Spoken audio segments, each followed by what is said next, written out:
મારું નામ શિવજીભાઈ બરાડિયા અને ભારતીય કિસાન સંઘ લડત સમિતિના કન્વીનરની મારી જવાબદારી. આજે શિવજીભાઈ, જે બજેટ જાહેર કરવામાં આવ્યું છે સરકાર દ્વારા 10,000 કરોડનું, એ વિશે શું કહેશો? જો બજેટ જાહેર કરવામાં આવ્યું છે એ બરાબર વાત છે, પણ હજી કોઈ ક્રાઇટેરિયા એમાં નક્કી થયા નથી. કેટલા જિલ્લાઓ લેશે, ખેડૂતોને શું આપશે, એટલે મને એમ લાગે છે કે જાહેરાતો હંમેશા સરકાર જાહેરાતો ઉપર હવે છે ને ભરોસો કરી શકાય એવી પરિસ્થિતિ નથી.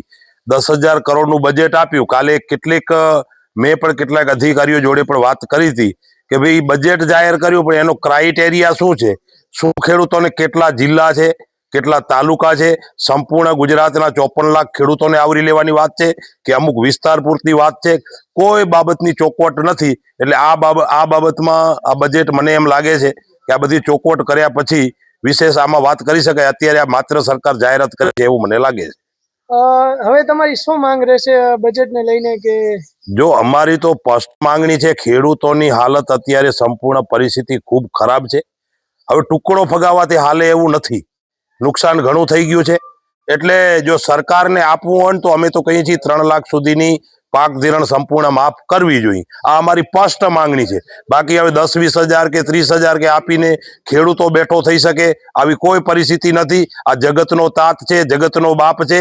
આ ભંડાર હંમેશા ખોટ ખાવા વાળો માણસ છે.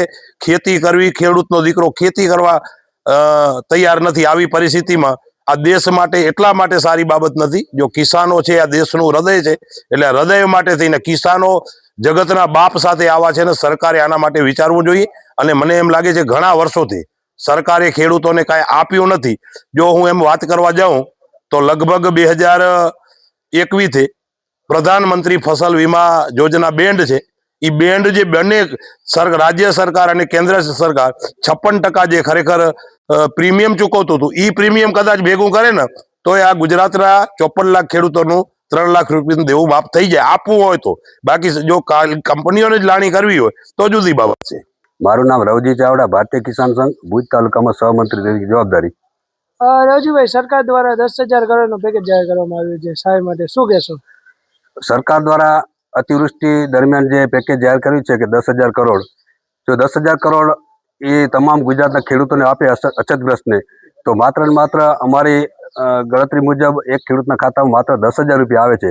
10,000માં ખેડૂતનું બિયારણ ખાતર નથી થતું. આ ખરેખર ખેડૂતોની મસગરી છે. અને જો એને આપવું જ હોય તો ખરેખર સ્પષ્ટતા નથી કરતા કઈ રીતે આપશું. જો આપવું હોય તો અત્યારે એની પાસે 2,000 રૂપિયા PM યોજના દ્વારા મૂકે છે, તો એની પાસે સંપૂર્ણ ડિટેલ છે કે એકાઉન્ટ ડિટેલ છે કે એ ખેડૂતના ખાતામાં સીધા રાખી શકે છે.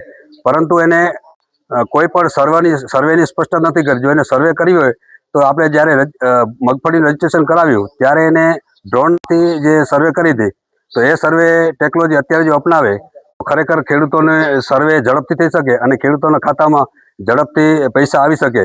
પરંતુ સરકારને આપવાની નીતિ નથી એવું અમને દેખાઈ રહ્યું છે. બાકી કે ગઈકાલે એક ગુજરાત પ્રદેશના ભાજપના પ્રદેશ પ્રમુખે એવી જાહેરાત કરી, એવી એના નિવેદન આપ્યું કે અમે અમારી PM યોજના દ્વારા ખેડૂતોને વાર્ષિક 6,000 રૂપિયા આપી છે. તો ખરેખર અને 6,000 રૂપિયામાંથી કે ખેડૂતોને બિયારણ અને ખાતર લઈ શકે એટલા માટે આપી છે. જો 12 મહિનામાં એ 6,000 રૂપિયા આપતા હોય તો 6,000માંથી ખરેખર આજ ખેડૂતને વાડી જવું હોય ખાલી તો બાઇકનું પેટ્રોલ પણ નથી થતું. આ ખરેખર ખોટી જાહેરાતો કરી અને તાયફા કરી અને આમ પબ્લિકને એવું લાગે કે ખરેખર સરકાર ખેડૂતો માટે કેટલું કરે છે, પરંતુ ખેડૂતો માટે સરકાર જેટલું ખેડૂતોને જોઈએ એટલું નથી કરતી. અને ખરેખર આ બજેટ હું ખેડૂતોની એક મસગરી સમાન ગણું છું. જો કચ્છની વાત કરો તો કચ્છમાં તો લગભગ છેલ્લા 1.5 મહિના પહેલાં વરસાદ પડ્યો હતો અને હજી સર્વે થઈ નથી. જો એને સર્વે કરવી હોય તો 1.5 મહિના પહેલાં ડ્રોન દ્વારા સર્વે કરવી જોઈએ. અત્યારે સર્વે કરવાની વાતો કરે છે, તો અત્યારે તો સર્વે કઈ રીતે થાય? અત્યારે તો રવિ પાકની વાવેતર થઈ ગઈ છે અને રવિ પાક અત્યારે આંતરખેડ સુધી પહોંચી ગયા છે અને અત્યારે સર્વે કરવાની વાતો કરે છે. અને હવે ખેડૂતને જો અત્યારે સર્વે કરી અને ખેડૂતને કોઈ પણ બજેટ આપશે તો ખરેખર ખેડૂત આ રવિ પાકમાં એનું બજેટ ખોરવાઈ જશે. મારું નામ અશોકભાઈ લીંબાણી, ભુજ તાલુકા મંત્રીની જવાબદારી. આજે જે બજેટ જાહેર કર્યું છે 10,000 કરોડનું, એ બજેટને અનુસંધાનમાં ખેડૂતોને જે નુકસાન છે એ નુકસાનની સામે કાંઈ ન કહેવાય.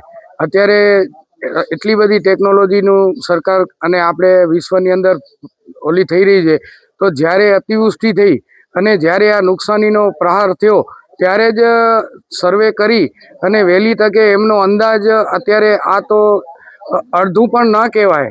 10,000 કરોડ એટલે કાંઈ નહીં. અત્યારે તમે ખાલી નુકસાનીનો સર્વે કરો કે નુકસાની કેટલી ગઈ છે ખેડૂતોની, તો એ બાબતે તમે ધ્યાન દોરી અને પછી જે આંકડાઓ જે જાહેર કરવાના હોય ને એ પછી કરવા જોઈએ, જેથી કરીને ખેડૂતોને પૂરતું એને સહાય મળે અને આવતા પાકની પણ એ રીતે એની તૈયારી કરી શકે. અત્યારે ખેડૂતો ખર્ચના અંદાજમાં બહુ પાયમાલ થઈ ગયા છે. અને બીજું તો એવું છે, સરકારની યોજના પ્રમાણે કે જે બેંક ધિરાણની અંદર કેસીસીમાં જે 3 લાખ રૂપિયા વગર વ્યાજની જે ધિરાણ આપવાનું છે એ પણ 5 લાખ હજી સુધી નથી થયું. તો ખેડૂતોની હાલત બહુ ગંભીર છે. એટલે આ જે 10,000 કરોડ છે એ કાંઈ ન કહેવાય. આના કારણે પહેલું નુકસાનીનો સર્વે હોવો જોઈએ કે નુકસાની કેટલી થઈ, એના પછી જ આ આંકડો જાહેર થવો જોઈએ. આ તો એક ખેડૂતોનો મજાક અને મસ્કરી જેવો આ એક બજેટનો આંકડો છે. મારું નામ વાલુબેન રાબડિયા, ગામ સુખપર, ભારતીય કિસાન સંઘની જિલ્લાની પ્રમુખની જવાબદારી.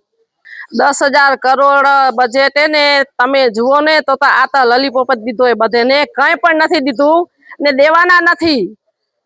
ઈ સરકાર ને ખેડૂત ને સામે તો કઈ છે જ નહીં. ખેડૂત ને જી સરકારને જી એને પરિપત્ર તો ખાલી જાહેરાત કરે ને થોડું આપશે, એનાથી કઈ ખેડૂત પગભર નહીં થાય. અને ખેડૂત તો પાયમાન બની ગયો છે અને લેણામાં જ જાયરો ખેડૂત ને, લેણામાં જ જાયરો. પણ એ લોકોને ઊભો કરવા એને જોવું જોઈએ સરકારને, પણ સરકાર ઈચ્છતી નથી. હવે અમારી માંગ, અમે જો અમારો વરઘોડો ફરેરો ગામો ગામ, અમે બધાને જાગૃત કરી રહ્યો કે બધા એક થાવ ને પછી સરકાર અમે આપે લડીને લેશું, ઝૂકશું નહીં, ઝુકાવીને રહેશું. ઈ દેખીએ આમ કરતા નહીં મળે. બજેટ જી ખાતા આપના જી પાક ધિરાણ લોન છે એ માફ થવી જોઈએ. આ બજેટ ના હાલે. આ બજેટ ને એ નાના બજેટ આપે ને એ કે 6,000 ખાતામાં પૈસા આવે ને આ બજેટ ફાળવે ને, એ બધી કહેવાની વાતું એ ખાલી અફવા એ બધા, એના કઈ નથી. ને એ આપવાના નથી ને આપશે ને એનાથી કોઈ ખેડૂત પગભર નથી થવાના. નુકસાન આપે છોકરું મોટું કરી એટલું આપણે છોડને મોટો કરવો પડે. એ ખેતીમાં કામ કરે તો એને ખબર પડે કે આ છોડ કેમ મોટો થાય, એનું કેટલું ખર્ચ છે. તમારા બચ્ચાને મોટું કરો અને આ છોડને મોટો કરો, એક જ એટલું એની ક્રિયા કરવી પડે.